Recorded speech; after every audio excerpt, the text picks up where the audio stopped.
This. This is what the average gamer looks like. We're not grinding the new battle passes. We're not learning 47 new mechanics. We're reinstalling games we played in 2002. And it turns out, we're not alone.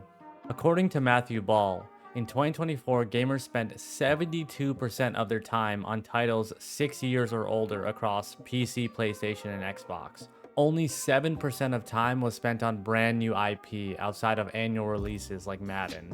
Think about that. The industry isn't being driven by brand new innovation.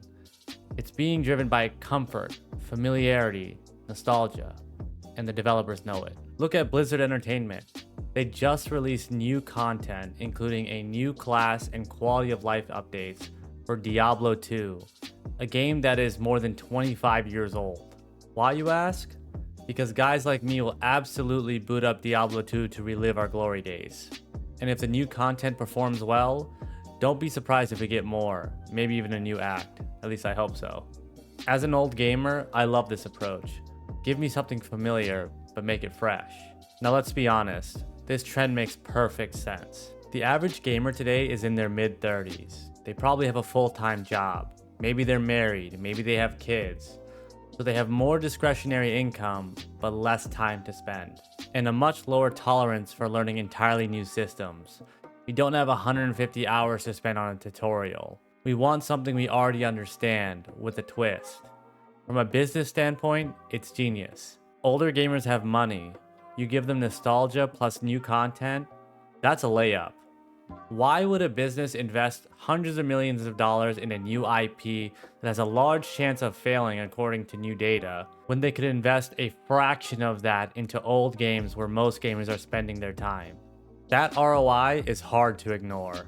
And I actually came to this realization from personal experience.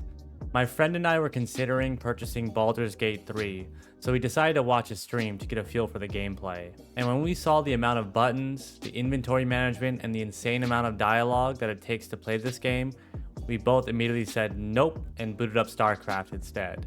Because we both know what would happen.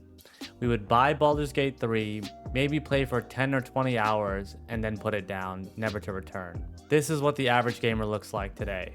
After a long day of work, we do not want cognitive overload. We want to just be able to sit down, play a game, and not think too much. Now, this doesn't mean new games can't thrive. You just have to reimagine the classics.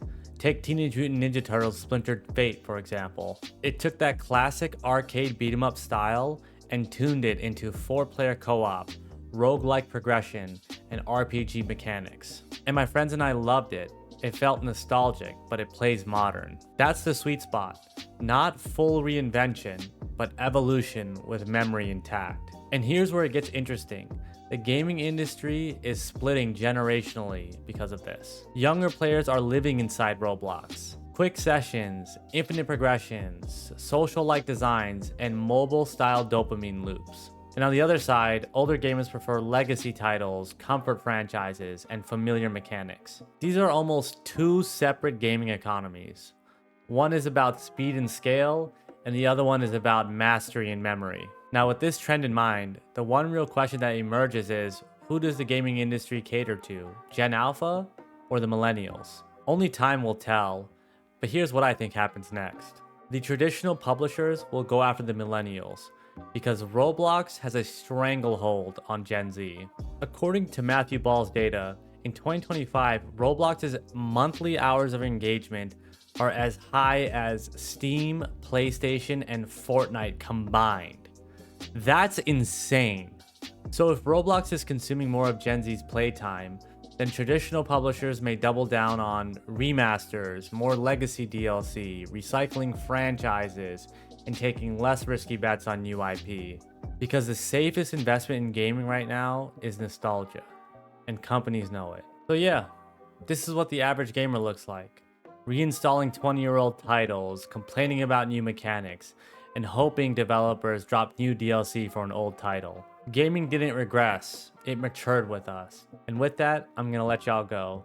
Let me know your thoughts in the comments, and if you enjoyed this breakdown, please make sure to like and subscribe to the Questionable group chat. Peace.